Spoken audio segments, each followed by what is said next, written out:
This is Mary Lewis at A Tiny Homestead, the podcast comprised entirely of conversations with homesteaders, cottage food producers, and crafters. Today I'm talking with Crystal at the RareDaisy. Good morning, Crystal. How are you this morning? I am doing very well. How are you? Pretty good. I am waiting for the polar vortex to drop this weekend, but other than that, we're all good. I'm just waiting for spring. That too, yes, but I feel like we haven't even had winter yet, so what are you going to do? Right. Okay, well, tell me about your business, the RareDaisy. Yeah, I own a business with my 9-year-old daughter called the RareDaisy. We started our business in August of 2022. It's really been a journey, I can tell you that. So our business model kind of focuses on it's a cottage food business. So we make items that primarily start from our garden. So we have a lot of we do cocktail syrups, mocktail syrups. We have a whole drink line that, things that you can make drinks with that are natural. So we have some infusion kits. We sell freeze-dried foods and candy, and jams, spices, pretty much anything that you can make with a canner, I would say that. So, Okay, why is it called the RareDaisy? so the RareDaisy started because the daisy is my birth month flower. So it's something that's probably not talked a lot about. But every month has a flower, and the daisy is April, and that is my birth month. And when we were coming up with names, we wanted something that would reflect how unique we are in the cottage food business, but could also grow into a name of a boutique or something else if we ever get that far. So we just wanted something that would carry us through our journey on a business as it transforms. That would be a great name for a boutique. I would stop in, absolutely. So I want to talk about the freeze-dried candy because I've heard about it, but I don't know how that works. So tell me about that first.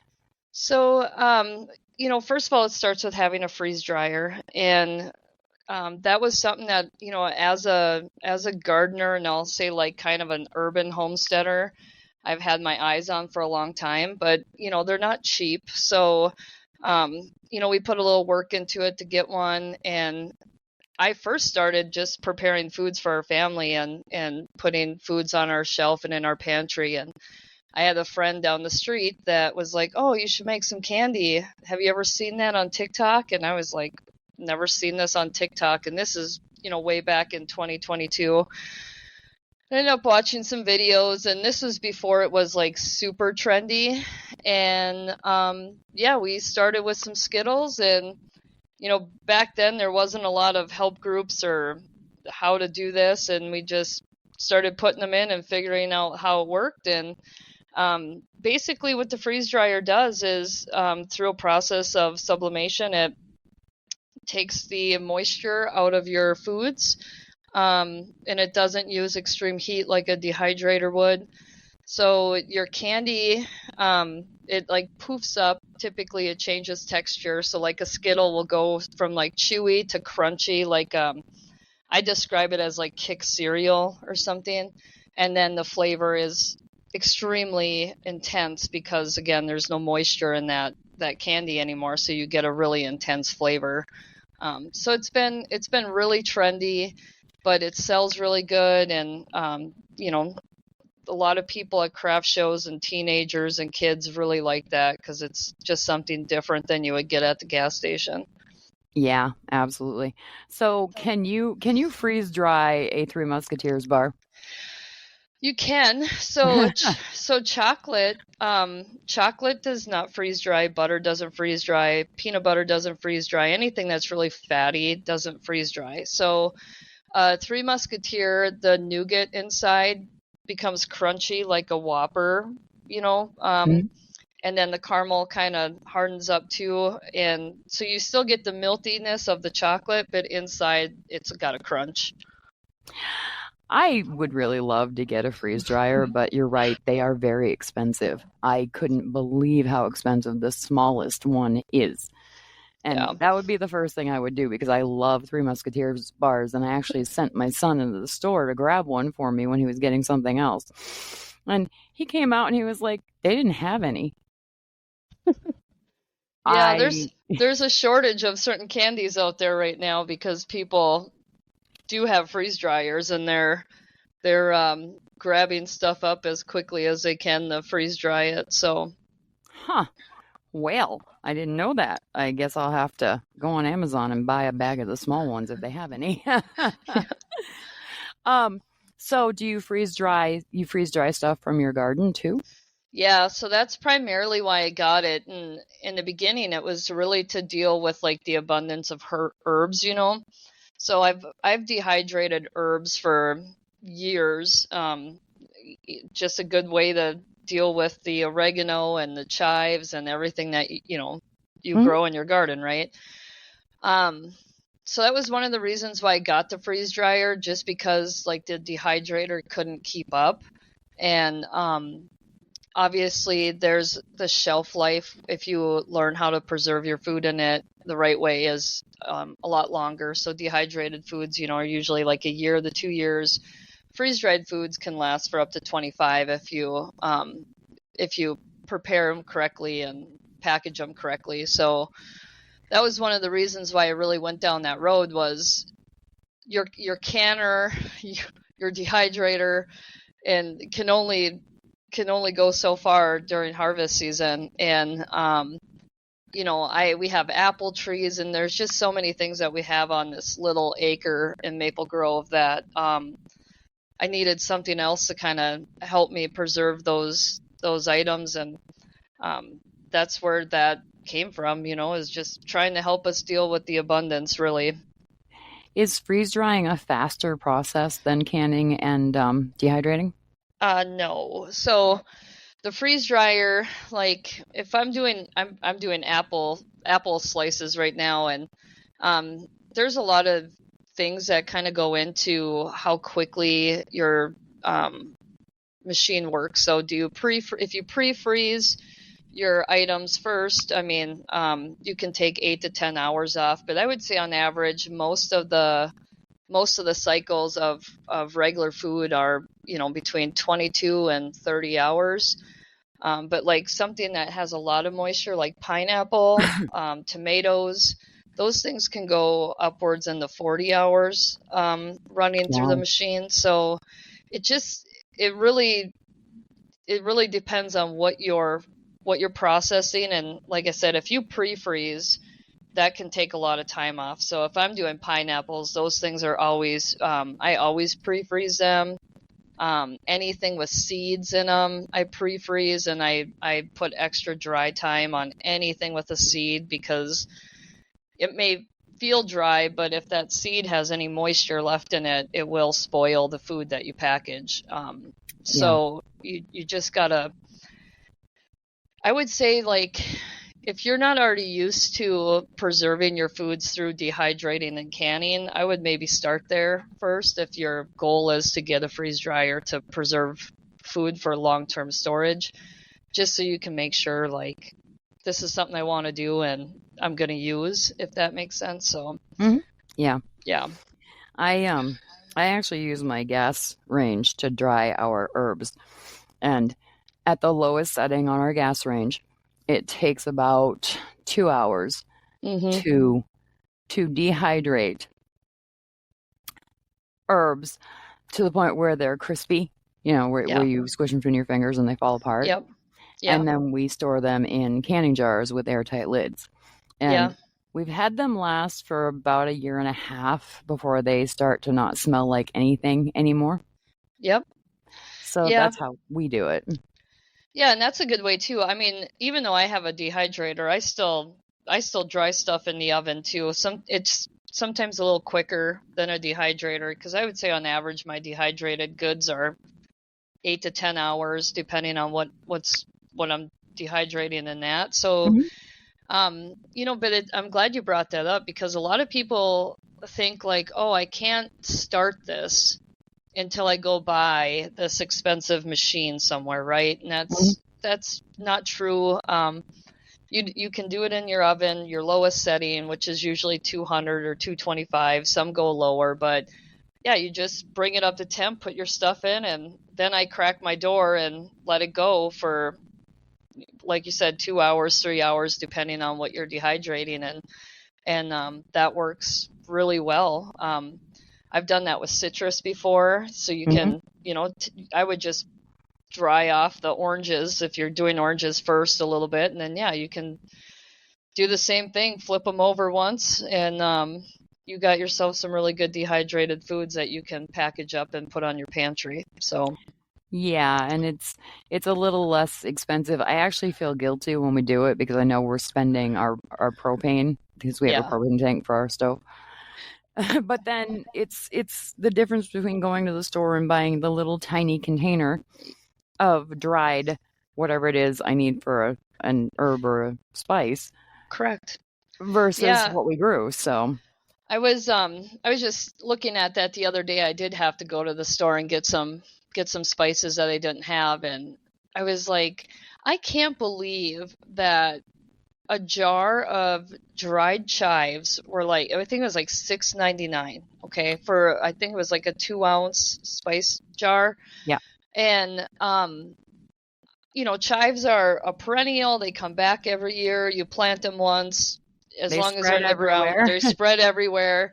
So it's a maybe a $4 investment for your plant at a nursery, or seeds for $2, right? And Yep. you'll have them forever. And those are things where, yeah, you can do them like you said. You can dry them in a range if you have that in your oven. You can do it in a dehydrator. You can do it in the freeze dryer. But I mean, I can dehydrate. I think probably 24 ounces or more, and that costs me maybe $6, if that, to run through my freeze dryer, and that will last me more than a year.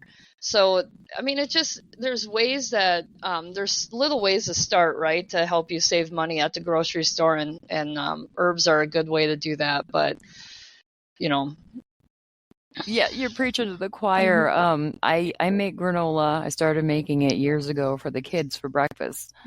And it's the recipe is like 6 cups of oatmeal. It doesn't matter whether it's rolled oats or quick oats or whatever. And like 3/4 of a cup of honey, 3/4 of a cup of vegetable oil, some cinnamon, and some vanilla. That's it. that's it. And you basically stir it all together, put it in a pan so that it can go in the oven, and you bake it at like 325 degrees for 15 minutes. You stir it once, you put it back in for another 15 minutes, it's done. Yep, And I was making a batch the other morning, and it takes me maybe 5 minutes to put together. And correct. my youngest son, who was upstairs, came down. He was like, "Oh, you're making granola?" And I said, "Yeah, we need some. I need some." And he said, "How long does it take you to make it?" And I said, 35 minutes. He said, 35 minutes of active putting it together. I said, no, 5 minutes to put it together, 30 minutes to cook it. And he said, and people pay us $12 a bag for the granola at the farmer's market? And I said, yes, they do. He says, why? I said, well, number one, they may not have the ingredients on hand. Number two, they may not have the recipe. And number three, they're really paying for the convenience of just having it already made. Yes. And Yeah, it and that's important. I just want to say that, I want to, for anybody who's listening to this, I just want to say thank you from us, because that you are paying for the convenience. You're supporting small businesses when you do that, and it does make a huge difference, right?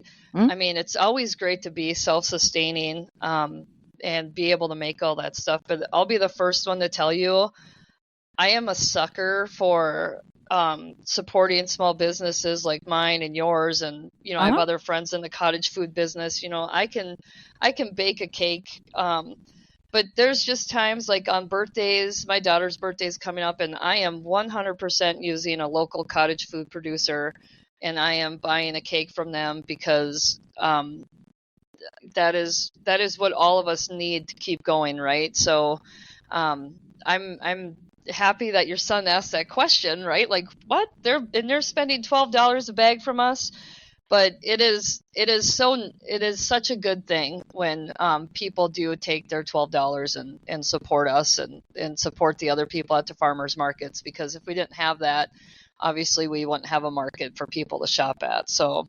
Absolutely. And when he stopped looking kind of dumbfounded because he listened to what I said, he said, "Oh, it's like we can make our own pizzas at home, but sometimes we really do want to order a pizza from a place that makes them." And I yeah, said, "Yeah, sometimes I want to put the time in. Other times I just want food in front of me now." yeah. And he said, "Okay." He said, "Well, our granola must be really good if people are willing to pay $12 a bag." And I said, "I certainly hope so." Yeah. Well, and you can taste the difference. I tell people that all the time. You can go to the store, um, but there's just something different, I think, when it's made from a small business with local natural ingredients. And you just, I don't know if it tastes better because somebody put their heart and soul and creativity into it, or if it's just because I think it's a little bit of both, right? Because then you're also getting typically small batch ingredients, and it just, everything's a little bit more fresh, right? Yeah, and honestly, no one cooks unless they love to do it. They just don't. And when you love to do something, people typically set intentions, whether they realize they're doing it or not. There's intention in what they're making. Yeah, So I think it's love and intention and good ingredients, whatever those or supplies, whatever they yeah. are. That's exactly it. I mean, and I can say that even for my products, right? There's times where it's just not right. And I know it's not right. My daughter knows it's not right. And when it's not right, we don't sell it to our customers, Mhm. So and we don't there's a funny story. A couple months ago we were making cocktail syrups, and um I think I had to do like four different flavors of it, right? And I was getting ready for a market, and my daughter's up helping me, and we got to like the last batch. We were doing the rose cardamom, and um, as I made it, and I was like looking at the color, I'm like, well, this doesn't look right. And it had to be, I don't know, 10:30 at night. We're exhausted. I mean, canning takes a while anyways, right? Mhm. And I poured it into a glass bowl, and I was like, "Oh man, it's not red. It's kind of green." And because I'm using organic rose petals, and cardamom seeds have like a greenish tint to them, and I was like, man, I don't know what I did, but it was 10:30 at night. My daughter's like, I think it's time we just pour it down the drain, Mom, and we start over tomorrow when we can make it look right. And I was Mhm. like, it sucked, because it tasted all right, but I was like, you're right. It's not to the quality that our other things are.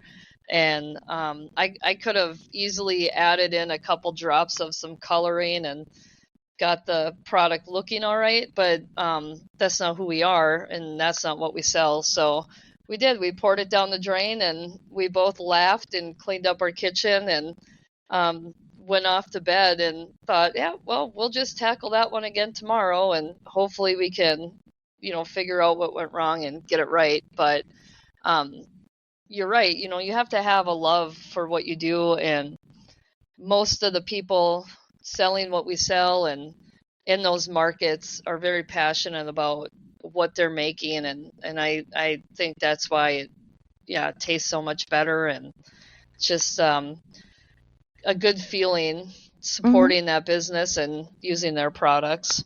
Yeah, what's the shelf life on your what you were just talking about? So I like to say as long as you don't open it, obviously 8 months to a year. I mean, it's canned, so I know some canned products can go longer than that, but um, I tell people it will last 8 to 12 months on the shelf. And if you open it up, I mean, on the packaging it says 2 to 4 weeks, but um, I mean, I consume canned products all the time. I look at it, right? If it's got some floaties or the smell is off from when you first opened it, obviously I wouldn't consume it. Um, but you can easily get 4 weeks out of these syrups if you put them in the fridge after you're done using them, sometimes a little longer than that. So, but they do have to be refrigerated after you open the bottle. So, Yeah, my mom canned from the time we were little until I moved out. I mean, she still cans and she's 77 now, I think. And she used to say, when in doubt, throw it out when she would open anything she canned. And it's a yeah. good thing to be, to remember. But the reason I asked how long the shelf life is it's a shame that you dumped it out because St. Patrick's Day is coming up and you could have sold it as a St. Patrick's Day I thing. could have. I could have. That's those are things where that's what I was thinking too. Like, do I save it? Do I put it in jars for myself? Um, but there's just times where you're in the kitchen for so long, and then I was like, it's 10:30 at night. Is this just a sign from God saying, Crystal, go to bed? Mhm.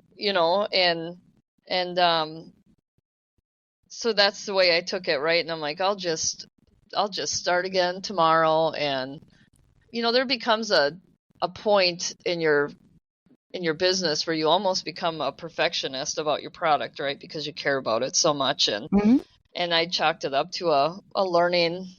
I'm like, well, that was a learning curve, and we just start again the next day and try to do better every time. So Yeah, I actually told this story before in a different podcast recording, but I'm gonna tell it again because it might be relevant. I make lip balms from beeswax and coconut oil and olive oil and vitamin E oil and something else, I can't remember. And I made a batch of what I thought was gonna be vanilla flavored lip balms with actual vanilla oil, not yep, extract, but oil, and made the lip balms, stirred the vanilla oil in. It smelled amazing. And then once it set up, I tried it and it was bitter. It was bitter like the darkest coffee you've ever tasted and could not use it as a lip balm. And I looked at my recipe for my lotion bars and it's basically the same thing. yeah, And I said, oh, well, I just made lip balm tubes full of vanilla lotion bar stuff.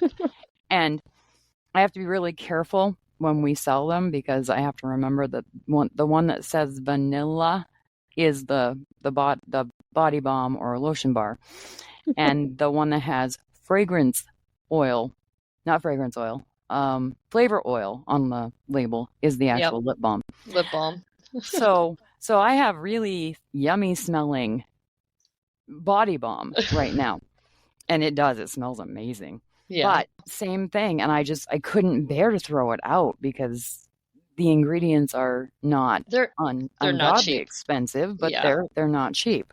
they're not cheap. Yeah, So my thing is, what can I do with the thing that I made differently? How can I use it still?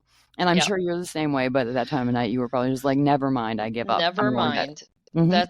Yeah, and I'll be honest, like I think a lot of us that get into these kind of crafts and food, we love making. I love making bath and body products too. Hmm. I've done the same thing, right? You think like, oh, this is gonna be delicious. I did a one of my first times I ever tried making lip balm. I did a vanilla coffee, Hmm. and I thought it'd be really cute to actually leave some coffee grounds in there to make it like an exfoliant. Yes. um yeah, it wasn't that great. It wasn't a great feeling. It wasn't a great flavor of the coffee beans being in there. They almost got like a little acidic, and that's this is the first thing my friend looked at me that put it on and she's like, do I have to keep using it? Uh-huh. And I'm like, no, but we're gonna have to turn this and turn this into Something else. something else, Yeah. because that's exactly it. I mean, shea butter, beeswax isn't that cheap. I mean, you can get it cheap, right? But depending on the quality of ingredients you use, and um, but that's one of the things where I just sat there and I thought, I'll make these things for myself and my friends and family, but I don't think I'm gonna put these on the market shelf anytime soon, Mhm. until I figure that out a little better. So, Yep. There was a lady at the farmer's market this summer who has been has had reactions to every lip balm she's tried. And she tried one of our unscented on, Mm-hmm. it's just the ingredients. There's no oils, there's no scent, no taste, no nothing. And she emailed me I don't know, sometime back in the fall. And she said, "Do you have any more of that?" And I said, "Well, yes. What are you looking for?" She said, "Can I order 10 from you?" And I said, "Yes, ma'am, you can." I said, "You getting ready for stocking stuffers?" And she said, "No." She said, "Your lip balm is the most wonderful thing ever. I don't have any reaction to it, and that's the first one I've ever found." And my heart like grew two times because Yeah. we had made something that someone actually needed, which was Mm-hmm. great. Yeah. But also, back when I first started making lip balms, I did it for me because, we start somewhere. And after I had perfected the unscented lip balms, I was like, I really want a peppermint mocha lip balm. I Mm. want to make one. And so I got out my ingredients and I got out instant coffee Yep. and some peppermint oil that I had gotten from a friend that was for cooking. And it had no alcohol in it because what most Mhm. people don't know is you can't use extracts that have alcohol Yeah. in oils because they don't mix. Right. And so I whipped it together and I poured it in the lip balm tubes and let it set up and tried it, and it tasted exactly like a peppermint mocha. I was in love. Like I made 25 or 30 of them. And I gave some to my neighbors and some to family and some to friends, and I kept 6 of them and promptly put them away and lost them. So I had Oh, one. Still have not found the other 5. I'm sure they got tossed in the move that we did yeah. 3 years ago. But everyone who tried it was like, "This is amazing. Like, it's silky and it stays put and it tastes so good." I'm like, "Uh-huh." Isn't that wonderful though when you can like gift your friends something like that, something just as simple as a lip balm and like how appreciative they are of that. Like, Mhm. I mean, to me that's one of the things that I love the most is just being able to bless my friends, neighbors, coworkers, anything like that. You know what I mean? Just be like a little gift of here you go. I was thinking of you Uh-huh. and that's just one less thing that they have to buy at the gas station or Target or you know what I mean? And um I mean even some of the I'll do like body butters too, usually like in the winter, and that's exactly what I'll do is I'll just gift my friends that, and to them they're like, it's just nice because first of all, you've made it and you're gifting us that, and then it's natural ingredients. They don't have to go to the store. They don't have to spend, you know, 12 or 14 or $22 on something. And um it's just a wonderful way of, in my opinion, saying thank you, and I see you and I notice you and stuff like that and thinking of you. So I'm sure your friends that got those were probably thinking the same thing, and what a treat to get something that's that good, right? Yeah, it was really fun. It was really fun to make. It was really fun to have it turn out the way I wanted it, and it was really fun to see their faces when they Hmm. tried it. Um, Many Christmases ago, I don't know, maybe 5 years ago, maybe longer than that, we were at the family Christmas party, and everyone had tried our soaps that we make. Okay. They're the cold process lye soaps, Hmm. and they love them. And I ended up just bringing like a box full of the different scents. And when it was time for people to get their presents from us, I had gift bags with their names on them. And I said, I did not pick presents for you. I brought a box. Whatever you want, put it in your bag. And they were all like, "Are you kidding?" I said, "No, whatever scent you want. It's right It's there. yours. There's Ziploc bags. Throw them in the bags. Throw them in your Christmas bag. Merry Christmas." They went nuts. They had such a good time picking out what they wanted. Yeah, so that's what we do for Christmas too, is, I mean, I don't know how everybody is listening, but in our neighborhood, I mean, we give gifts to all of our neighbors. Most of our neighbors and our neighbors gift us back. We're in a cul-de-sac, but then we have a couple like down the street and some close friends. It's just just something that we've always done since we've lived here. And this year, because we've always done some homemade gifts, but this year we did Lemoncello. So we took, 6 to 8 weeks before Christmas and started soaking our clear spirits with organic lemon peels, and Hmm. we made that. I gave them homemade vanilla extract. So that's something I make myself too. And I started that, like a gallon of it, last year.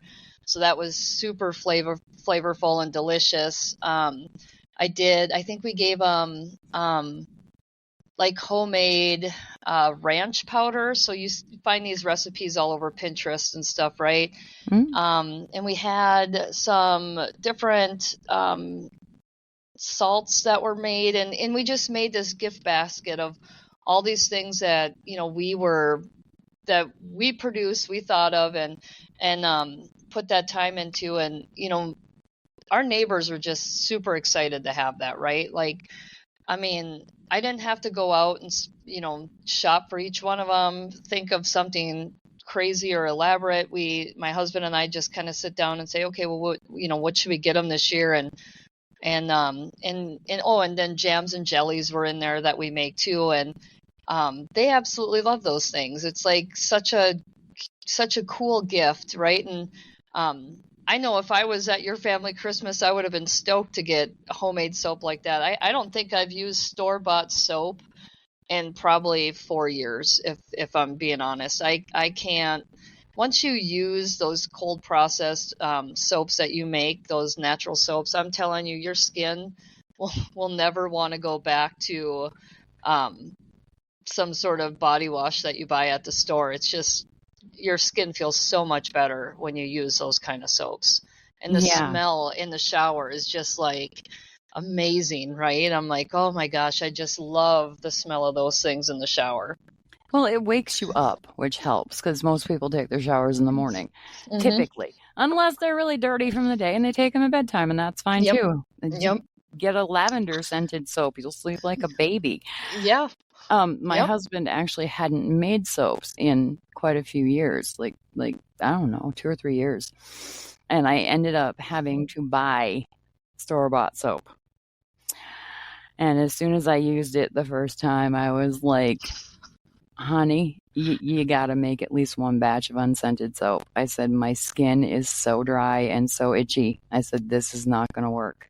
And that was the reason we started making them back 15, 20 years ago. Yep. Because every time I took a shower, my face felt like it still had a coating of soap on my Yeah. face, and it would make my skin feel like it was cracking, and it wasn't, but it was just gross. So a lot of the things that we do, I think we do for ourselves, and then we want to share it. And then Yeah. people are like, you should sell this. And if you can Yep. figure out how to do that and not go broke, it's a great thing to do. Yeah. And that's exactly how we started too. Because I mean, in my garden, I mean, we kind of, I don't want to say we feed our neighbors, but we do gift our neighbors a lot of produce and, like I said, jams and jellies. And that's kind of how everything started. I would be giving my neighbors all this stuff, right, that I made with things that I've harvested from my yard. And Mhm. one of my neighbors is like, Crystal, why are you not selling this stuff? She's like, you should be selling this stuff. Like, she goes, I literally go places to buy things like this. And I remember I had no clue what a cottage food producer was. I had no clue what that registration was. And my neighbor had sent me all the information, and she's like, I'd read through this and look into doing this thing. And that's really how I'm like, I had no clue. I was so clueless on that. I was just a girl with a garden in the backyard, having a fun time canning and making all this stuff, but I had no idea like how to go about and sell it. And Mhm. and when she sent me that, that's how I'm like, oh, hey, this is like a cool thing. Like, we could potentially do this. And we spent some months, like, obviously, like, giving people things and like, hey, would you buy this? Does this taste good? Like, and that's still a process we do, by the way, all the time. I'm sure you do the same thing. Like, we're making things and we're like having our friends test it. And I have a close group of friends that I use, and even some customers that have kind of turned into um, Quality control. quality control and brand management, right? But and then I'll make something and I'll be like, okay, like how much would you buy this for? This is what I was thinking of selling it for.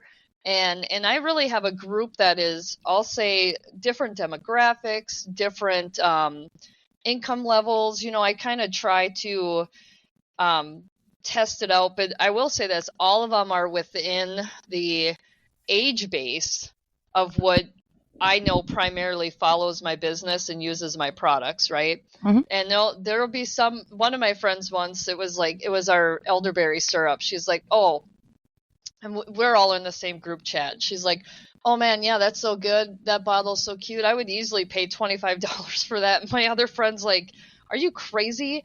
I would never pay $25 for that." And I'm like, "Okay, this is good conversation that we have to have, right?" And then I was like, "Okay, how about at, the 14.99 price point?"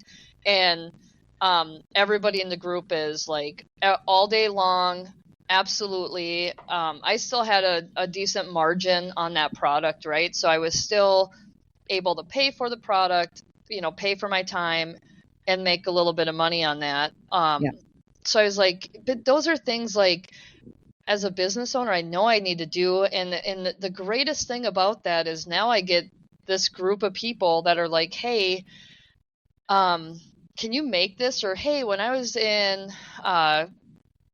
Miami, I tried this thing, and do you think this is something you could make? And then I'll sit in my kitchen for, sometimes an hour or 2 hours, and I'll be honest, there's been some things that I'm testing formulas and recipes for a month, trying to get things right, and because every ingredient acts different, right? I remember when I was doing my one of my cocktail syrups I do is a cranberry based cocktail syrup. And my first time making it, I made it just the way I make pretty much like the blackberry sage. And I put it in those flip top bottles because I was like, well, I'm not going to can it. I'm just going to give it to my trusted group of friends, right, to see if they can give me some feedback. Because I Hmm. add herbs to most of my syrups to give it like a really unique, like earthy kind of flavor, so it's not just tangy sweet like candy.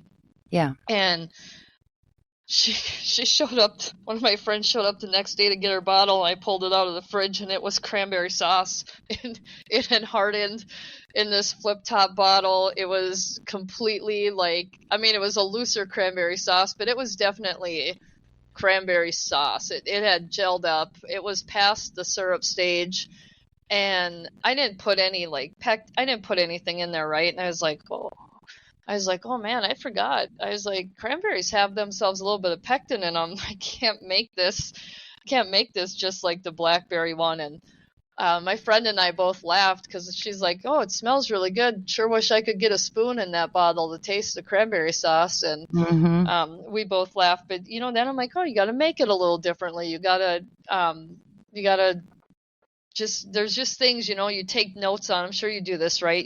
You're making something new, you take notes on everything you did, or what you should try next if that didn't work. And when you perfect your recipe, it's all written down, so you make sure you make it the same way every time. But yeah, Yes. it was so funny. My friend, I mean, it's always good to have friends like that laugh at your failures, right? But Laugh with you at your failures. Yeah. laugh with you at your failures, you know. And one of the things that I'm making now, I'm trying to make, is probably one of the most difficult things I've ever had to do. But um, my daughter's best friend's mom is one of them, and I felt so bad for her. She's sitting there across my little like kitchen island tasting these things with me, and I'm like, you can tell me. I go, this one's not good at all. And she goes, it's not good at all. And I'm like, but I'm like, there's times where you want to make something because you can do it, right? There's definitely people out there saying, oh, this would be really great if we could get it. Um, but yeah, you have to figure out the formula. You have to test things. You have to make sure the balance is right.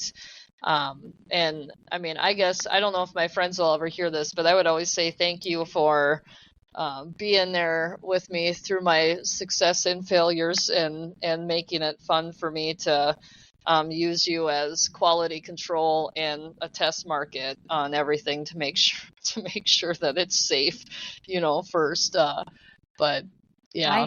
I have said thank you for trusting me enough to try eating what I made. That's the thing I've said is thank you for trusting me enough. Yeah, because I'll be honest, my husband is out. He's not always the one that's gonna try it. You know what I mean? He's like, Mhm. nope. He's like, I think my job is to just carry in the tables to the craft show and move the, move the crates or something, right? He's like, I don't know if. He's like, I think you should have your friends taste it. Let them do the first two batches, and then I'll come in and give it a taste or whatnot. But Yeah, yeah. it's really interesting with spouses. My husband had not listened to a single episode of my podcast yet. And I sent him the link like a month ago of the one about maple syrup. And I said, I think you would really like this one. It's something you're interested in. Will you please listen to it? And he said, I don't want to get my hands in this. He said, it's your baby and I don't want to say anything. I said, I really want you to listen to this one. I really want your opinion and your thoughts. I said, if you tell me it sucks, I'm going to be like, well, that's your opinion. I'm going to keep doing it. But I really want you to listen to it. So he finally listened to it this weekend. And he did it while he had his headphones in or his earbuds or whatever. And I walked out in the kitchen. He was doing dishes while he listened to it because he needed something to do with his hands. And I peeked around at his face and he was grinning. And I'm like, okay, I think he actually likes it. So I go and do something else because there's nothing more nerve wracking than watching someone experience the thing you created. Yeah. And Yep. so he came in the living room and he said, it's really good. And I said, it is. He said, it's really good. He said, I learned so much from her. He said, and you're really good at questions. I said, have we met? And he said, well, yeah, you're good at questions with people in person. He said, but he said, it was just really good. He said, keep doing this. And I just, like, I wasn't crazy excited, but there was just this real satisfaction in the fact that he's been not listening to it. Mhm. And then he Yeah. listened to it and he was tickled with it. So, Yeah. Yeah, I will say that like that's something it is super important to me too. And my husband will say the same thing. He's like, "Oh, that's your guys' baby. I mean, that's your thing. I'm just here to help where you need me." And it's like, but sometimes you do want that affirmation from your spouse, like you are you are doing good, or it is good, you know what I mean? Like or um do something different with it, do but some of something this is different, good. because yeah, like like I'll try to explain to my spouse, like sometimes your opinion is the most important to me, you know what I mean? Because you know me the best, and like this journey we're on together. So it's like there's just something, like if they tell you to, like what their thoughts are on certain things, you know what I mean? It just makes me feel like it with me. Sometimes it helps me like try to find my true north and make sure I'm pointed in the right direction. And my husband knows that, like I can be pretty like stubborn and pigheaded too, but I think we all can. Mm-hmm. But there's just times where like he's not going to tell me, like there's certain things he is not going to tell me, like how to use the can or how the can, stuff like that, right? But there's times where he'll tell me, like it makes me feel good when he experiences something that I made and he's like, wow, that is really good, or um there's just a different, like with him sometimes I'm like, you help me understand if there's something different I should do to make this more appealing to you or to people like you, or and yeah, and then there's just the times where, like, I'm sure you do this too. I don't know a small business owner who doesn't, but you're constantly like does this matter? Do people care? Am I doing the right thing? I'm always like, is this something God wants me to do? Mhm. Am I doing too much? Am I taking away from my spouse and my family? Like, there's all these questions. Like, if somebody doesn't like your Facebook post, or if you don't sell a certain amount at a farmer's market or a craft show, like, should I even be doing this, right? There's just this constant like self-doubt sometimes. Mhm. So to me, that's the most important thing for my spouse, is to always be like, not always be like this, but to just either give me the affirmation, the reassurance, or if I'm going down the path that he feels like he's getting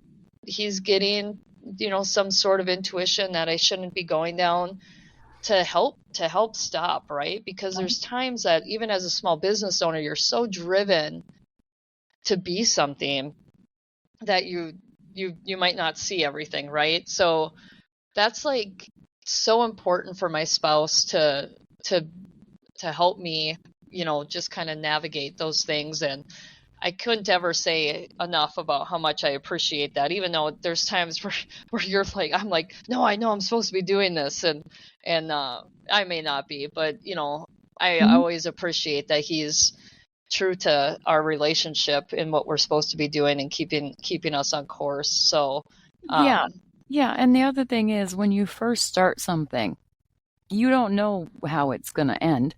no, You can't know. When I floated this idea for this podcast to my husband, he was like, "Well, there's lots of people talking about homesteading."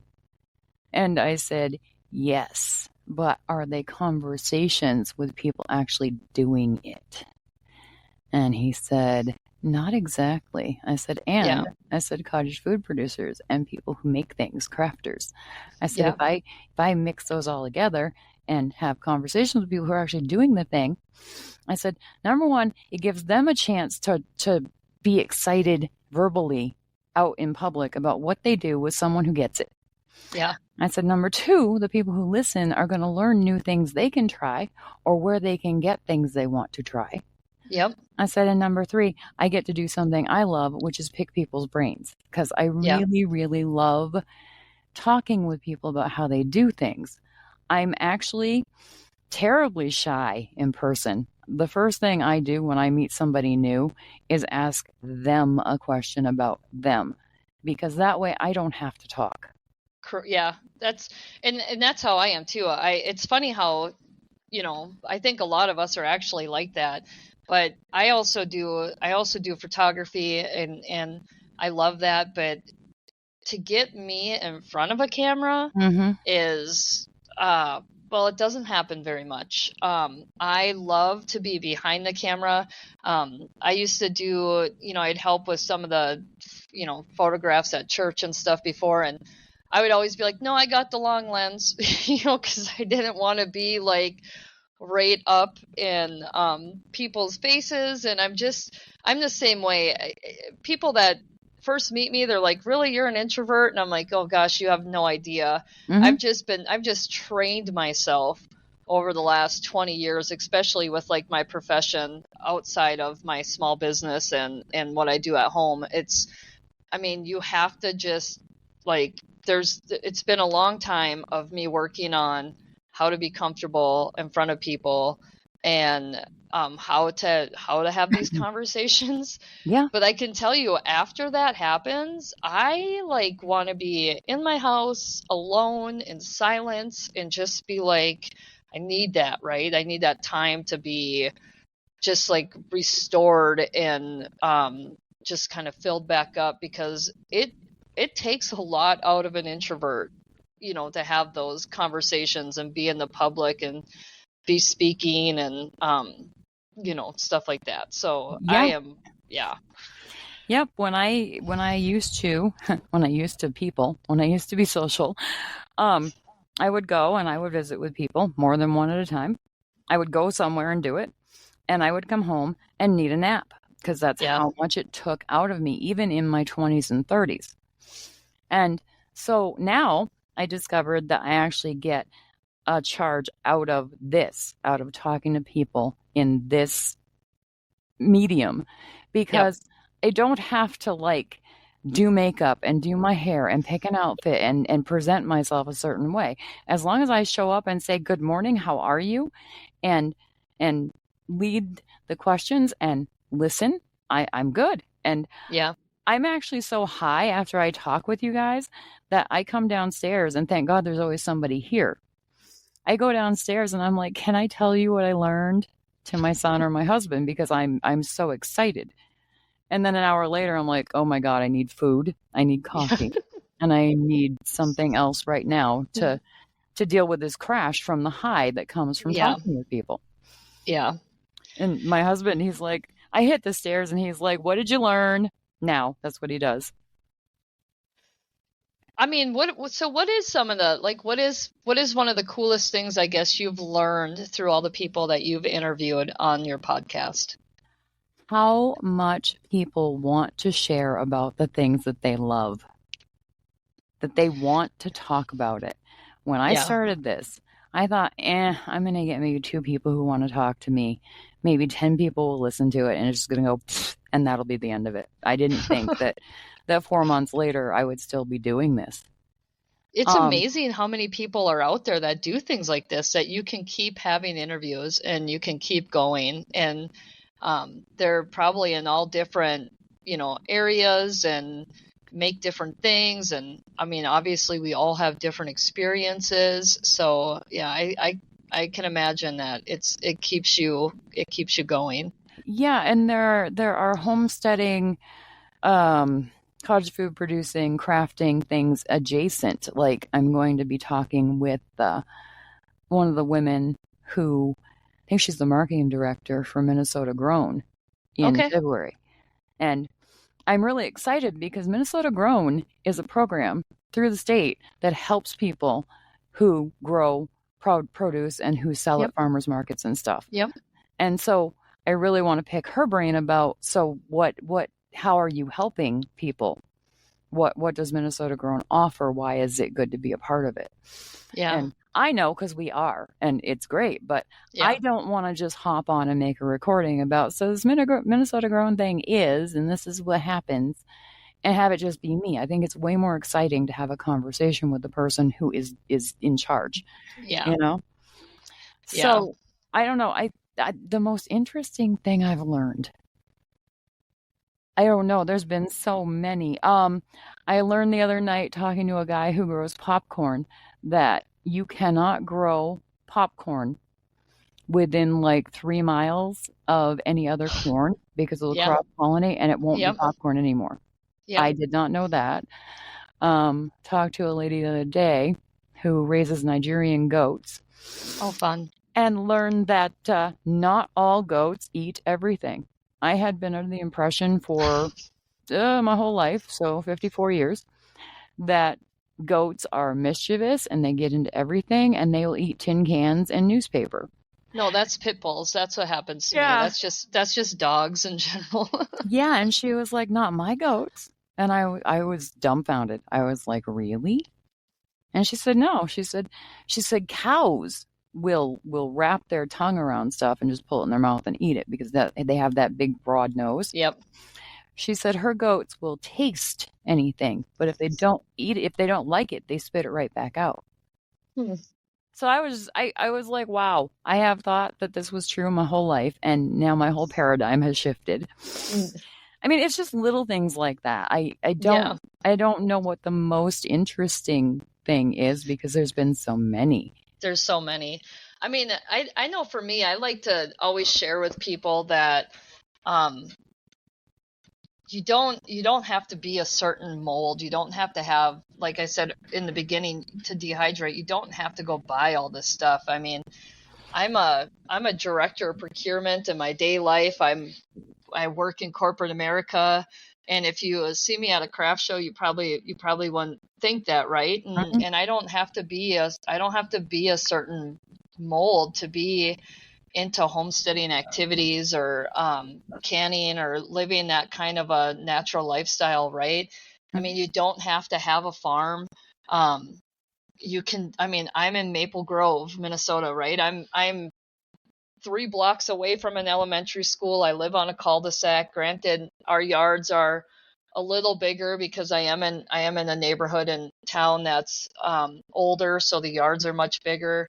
But I mean, we do maple syrup too. We have maple trees, on our property, our neighbor's property. We tap all around our little neighborhood, and we have gardens. We have apple trees. I mean, I have a lemon tree in my house, right? There's so many things you can do, and you don't need to live on a farm. And even in Maple Grove, a lot of, like, my neighbor for years has been saying, I want to get chickens. I wish this town would let us have chickens. And I'm like, well, you can if you have the right size yard. And she's like, no, there's a whole Facebook group fighting for having chickens. And I'm like, well, I don't know. Like, I've read the zoning codes, and if they tell me I can have six poultry birds the size of pigeons if I have an R1 lot. I mean, poultry's chicken. I'm like, you can have, and I'm like, you can have it. Like, look at your zoning maps. Like, I always say, like, get information yourself. I mean, research into it. And there's so many things that we can do here. And the only thing we had to do, like we did to keep things, safe on our property, is we just made sure we put a fence up. But there's so many things that, you can do in your cities. You do not need to have a hobby farm. You don't need to live in the country. You can live in an apartment, and you can get really nice planters that are, like I know I have a few that stack, they're stackable planters, and you can put those right on your balcony. There's options now for your indoor gardens that you can have. I mean, I like to tell people all the time, you do not have to live in the country on a farm, to be able to do this kind of stuff. You don't have to be a certain type. I mean, anybody can do this, and especially in today's day and age, there is so much information out there. There's these types of podcasts, there's YouTube videos, there's books, there's everything you can imagine to teach you how to do something. And I always want people to know, if just you go ahead and try it if that's what you want to do, right? Like, you can have this kind of lifestyle any place that you live if you really want it, Yeah, I always say do what you can with what you have where you are. Yeah. And then if that goes somewhere, then maybe you have other things and you live somewhere else later. I don't know. Yep. One last thing. The other thing I think that happens is people are problem solvers. And if you have a problem that you can't get solved by buying it, people are innovative and they will come up with solutions. We used to live in a house that had the old original glass to a 110-year-old house in the windows, the wavy glass. And that is not the most insulating thing ever. And our bedroom was always cold in the wintertime. It didn't matter how hot we had the heat set at, it just, the windows leaked air. And so I said to my husband, I said, we have those twin-size quilts that we don't use anymore, that we got from Kohl's on clearance, of all places. I said, and we have a Treadle sewing machine that we bought, and it actually works. I said, do you think the Treadle sewing machine needle would get through the thickness of the quilt? And he said, I think so. I said, we could make curtains out of the quilts. I said, and tuck them into the window frame. I said, and obviously they're going to be heavy, to hang, but we'll just get the right curtain rods. I said, I bet that would keep a lot of the drafts down. So that next week we did that over the weekend. He actually loves sewing, so he did the sewing. But I kind of supervised and told him what I wanted and what size and all that. It's really cool because our bedroom in our home now is upstairs, and the heating vent is actually on the landing outside our door, the air vent. So if we don't keep our door open, our bedroom gets pretty cold. And with the cold weather coming this weekend and for a couple weeks, we're going to be using a fan to blow that Yeah. warm air in. But the curtains actually fit the windows here as Oh, well. nice. So sometimes things are born out of seeing someone else doing it and wanting to try it. But other times things are born out of not having a solution to a problem. Yeah. So, Yeah. and I don't know that anybody needs freeze-dried candy. I think that's a No. fun thing, Yeah. but people definitely need herbs to season their food because a steak with no seasoning isn't that great. It's not. A It's loaf not. of bread without seasoning is just a loaf of bread. It doesn't really Yep. taste like anything. Yeah. So there are things that we do that are just because they're fun, and there are things that we do because we need to do them. Yes. Yep. So, and on that note, we've been talking for an hour. This has been great. Crazy. It's been awesome. Yeah, thank you so much for your time, Crystal. I really Yeah, appreciate it. for sure. Thank you for inviting me on this. This was exciting. I'm so happy that you reached out to me and so happy to be a part of your podcast and part of your creation. Thank you. You have a great day. You too. All right, Bye. bye.